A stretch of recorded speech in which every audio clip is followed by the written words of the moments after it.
আমার লেখাপড়া করার খুবই ইচ্ছা ছিল, কিন্তু আমার শাশুড়ি তা চাইতো না।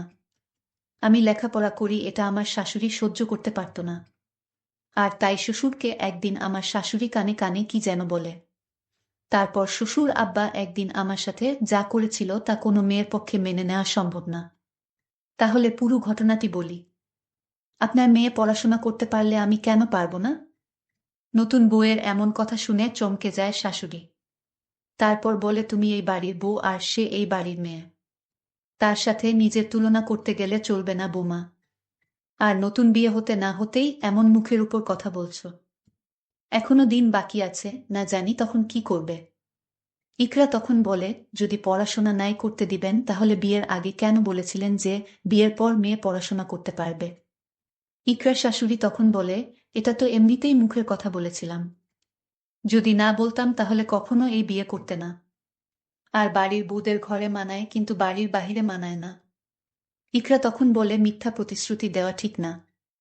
আপনার মেয়ে যদি এই বাড়িতে থেকে পড়াশোনা করে তাহলে আমাকেও সুযোগ দিতে হবে।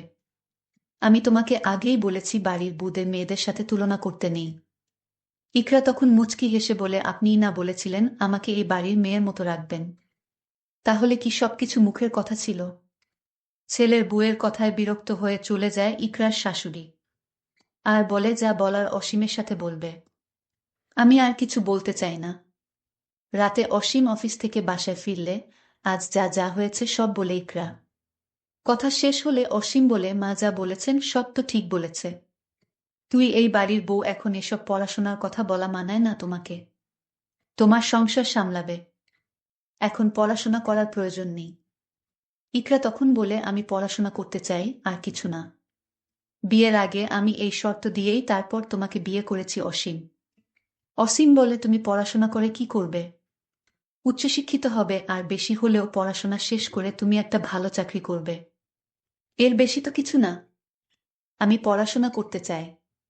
চাকরি করব নাকি করব না এটা পরে দেখব।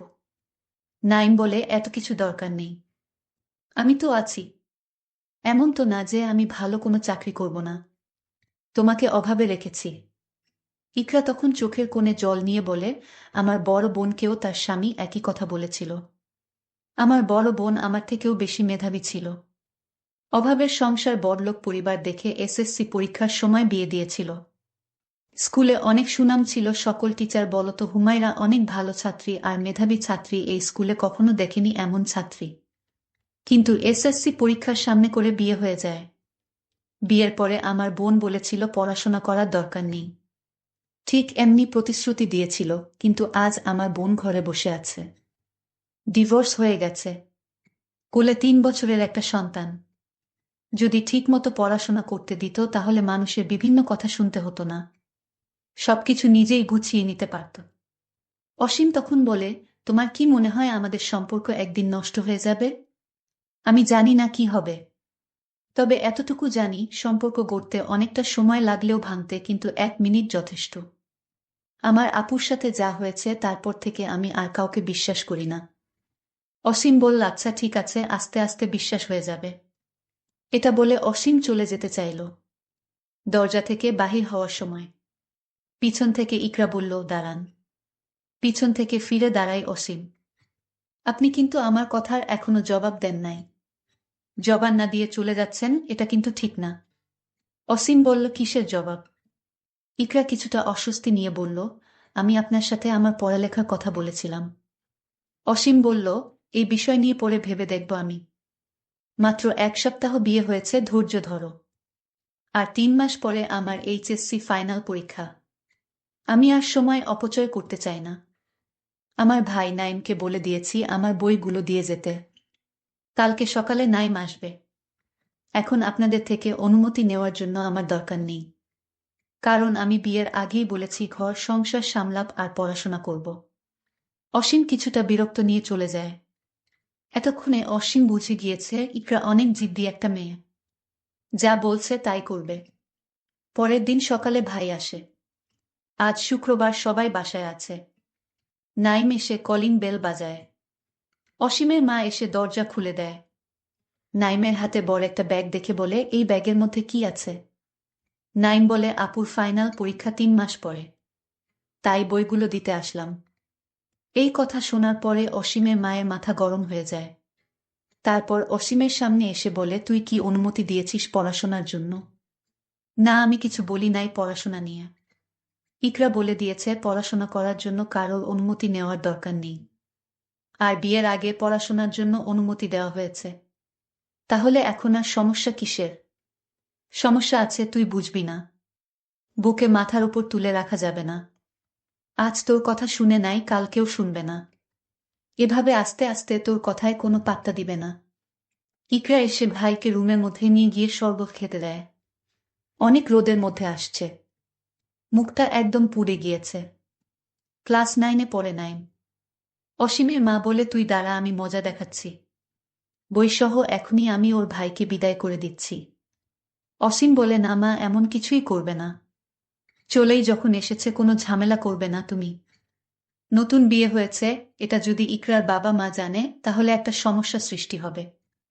আর ডিভোর্সও হয়ে যেতে পারে। এখানে মান সম্মানের একটা বিষয় আছে। নাইম ওর বোনকে বলে, আপু, তোর শাশুড়ি তোর পড়াশোনার অনুমতি নিয়ে কি বলছে? আগেই তো বলা হয়েছে তুই বিয়ের পর পড়াশোনা করতে পারবি। নাইম ওর দুলাভাইয়ের সাথে বাইরে গিয়েছে, তখন ইকরার শাশুড়ি এসে বইয়ের ব্যাগটা নিয়ে চলে যায়। ইকরা বাধা দিতে চাইলে ধাক্কা মেরে পাশে ফেলে দেয়। ইকরা মাথায় প্রচণ্ড আঘাত পায়। ঠিক তখনই রুমে তার শ্বশুর অবস্থিত ছিল। শ্বশুর তাকে হাসপাতাল নিয়ে যায় এবং ব্যান্ডেজ করে বাসায় চলে আসে। আমার শ্বশুরকে আমার শাশুড়ি ডাক দিলেন, এইদিকে আসেন, কথা আছে আপনার সাথে। শ্বশুর তখন ডাক শুনে চলে গেলেন। আমার শাশুড়ি আমার শ্বশুরকে কানে কানে কি যেন বললেন। আমি শুনতে পাইনি। আমার কেন জানি আমার শ্বশুরকে সন্দেহ হলো। আমার শাশুড়ি কার পড়া পেয়ে শ্বশুর আগের মতো আমার সাথে তেমন ভালোভাবে কথা বলে না। অসীম রাতে বাড়িতে ফিরল, তখন তার মাথায় ব্যান্ডেজ দেখে বলল, কি হয়েছে তোমার, ব্যান্ডেজ কেন তোমার মাথায়? আপনার মা আমাকে ধাক্কা মেরে ফেলে দিয়েছে, আমি আমার ভাইয়ের কাছ থেকে বই নিয়ে পড়তে বসলাম তাই। আমি আগেই বলেছি তুমি এসব পড়াশোনা এখন বাদ দাও, কি হবে এত লেখাপড়া করে। এই কথা বলে অসীম বলল, আমার একটা চাকরি হয়েছে শহরে, তাই আমি আগামীকাল চাকরিতে চলে যাব। আমি তোমার সকল খবর ফোনে নিব। মায়ের সাথে ঝগড়া করবা না। তোমার যা কিছু লাগে আমাকে ফোনে বলবা, আমি সব তোমাকে দিব। আমার কিছুই দরকার নেই, কত স্বপ্ন ছিল লেখাপড়া করার, আপনি এটাই যখন দিতে পারলেন না, তাহলে আমার আর কিছুই চাওয়ার নেই। অসীম বলল, আমি আগে চাকরিতে জয়েন দেই, তারপর দেখা যাবে।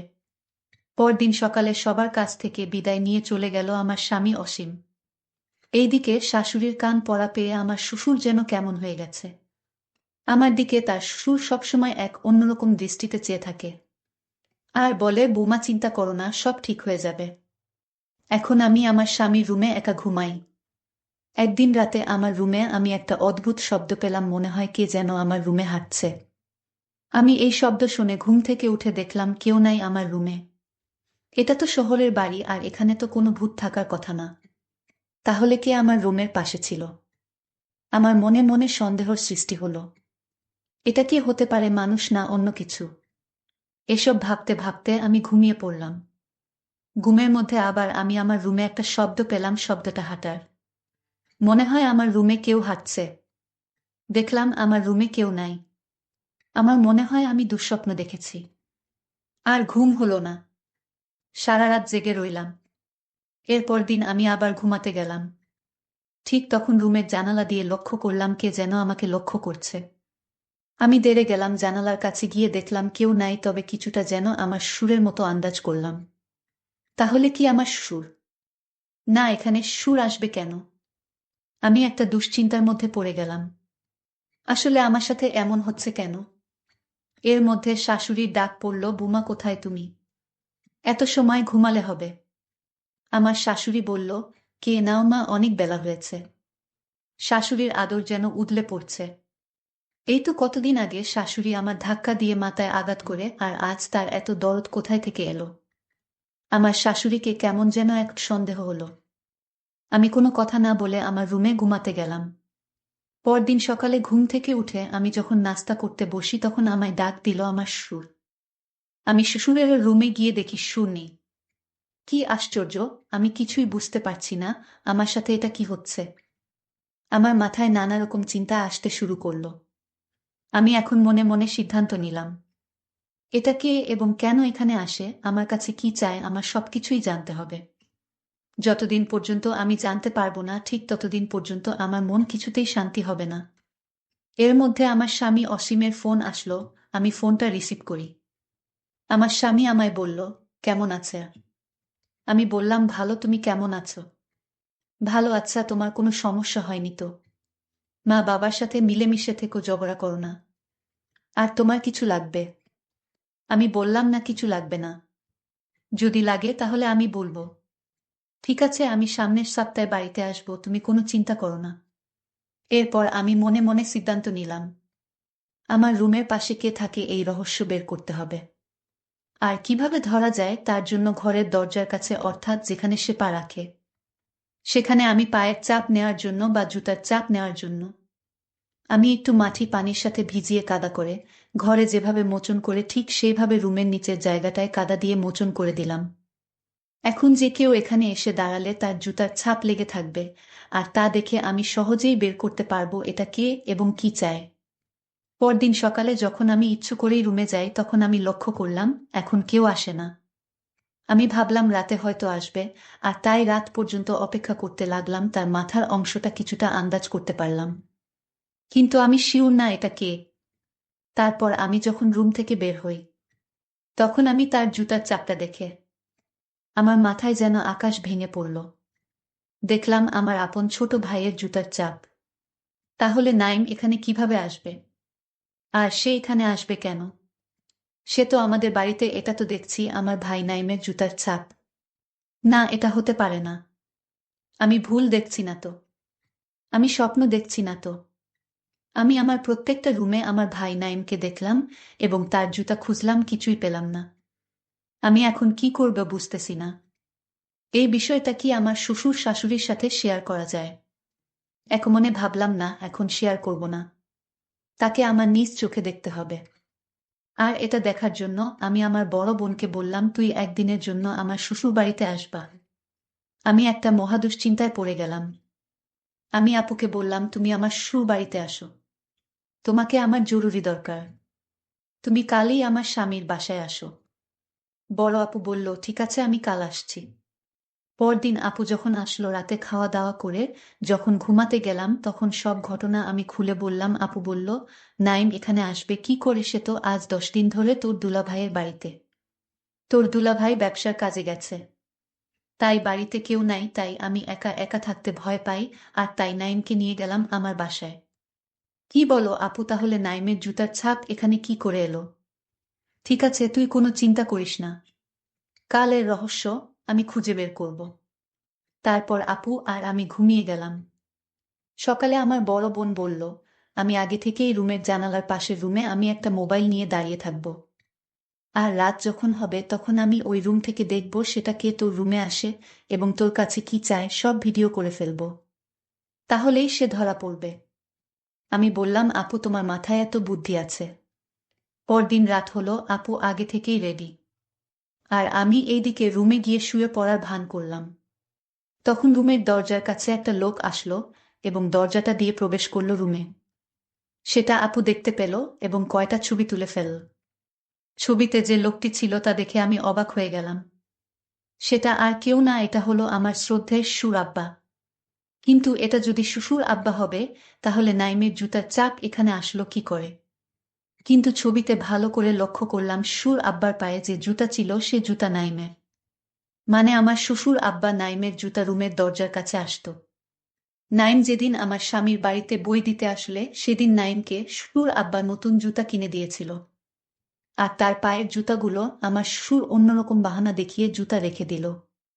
শ্বশুর কেন আমার ভাই নাইমের জুতা পরল সেটা পরে বলছি। তার আগে বলি, আমি যখন ঘুমের ভান করে শুয়ে রইলাম, তখন শ্বশুর আব্বা আমার রুমে ঢুকল। তারপর আমার স্বর্ণের অলংকারের সাথে একটা তাবিজ বেঁধে দিল, আর আপু জানালা দিয়ে ভিডিও করল। তাবিজটা বেঁধে রুম থেকে বের হয়ে গেল। আমি আমার স্বামীকে ফোন দিলাম, বললাম তাড়াতাড়ি বাড়িতে আসো, জরুরি কথা আছে। আমার স্বামী আমার কথা মতো রওনা দিয়ে দিল। বাড়িতে আসার পর আমার স্বামীকে আমার বড় বোন ভিডিওটা দেখালো। শ্বশুর আব্বাকে আমার স্বামী ডাক দিয়ে বলল, বাবা এসব কি দেখছি? তুমি আমার স্ত্রীর অলংকারের সাথে তাবিজ বাঁধলা কেন? বাবা তখন সব বলে দিল, আমার কোনো দোষ নেই বাবা, সব দোষ তোর মায়ের। তোর মা আমাকে একটা তাবিজ দিয়ে বলল, তুমি বৌমার গলায় তাবিজটা পরিয়ে দিও, তাহলে বৌমা এসব পড়াশোনার কথা ভুলে যাবে। আর এমনও হতে পারে তার স্বামীর প্রতি হিংসা বেড়ে যেতে পারে এবং তাকে ডিভোর্স দিয়ে চলেও যেতে পারে। তোর মায়ের তোর স্ত্রীকে পছন্দ হয়নি। সে নাকি মুখের উপর কথা বলে, আর তাই জাদু করার সিদ্ধান্ত নেয় যেন সে এ বাড়ি থেকে চলে যায় স্বেচ্ছায়। বাবা তোমরা একাই থাকো এ বাড়িতে, আমি আমার স্ত্রীকে নিয়ে এ বাড়ি থেকে চিরদিনের জন্য চলে যাচ্ছি। বুক ভরা কষ্ট নিয়ে বাড়ি থেকে শহরে চলে এলাম। কিছুদিন পর আমার মা বাবা আমার কাছে গিয়ে বলল, বাবা আমি চেয়েছিলাম বোমা সারাদিন বাড়িতে থাক, আমি চাই না বোমা লেখাপড়া করে চাকরি করুক, এতে বাড়ি শূন্য শূন্য লাগবে। আমার গল্প করার মতো কেউ থাকবে না। আর এই জন্য জাদু করেছিলাম যেন বোমা লেখাপড়ার কথা ভুলে গিয়ে সংসারে মনোযোগ দেয়। চলো বাবা বোমাকে বাড়িতে নিয়ে যাই। আমি মায়ের কথা ফেলতে না পেরে আমি আবার সেই বাবার বাসায় ফিরে আসলাম। বন্ধুরা, গল্পটি কেমন লাগলো তা অবশ্যই কমেন্ট করে জানাবেন। ধন্যবাদ।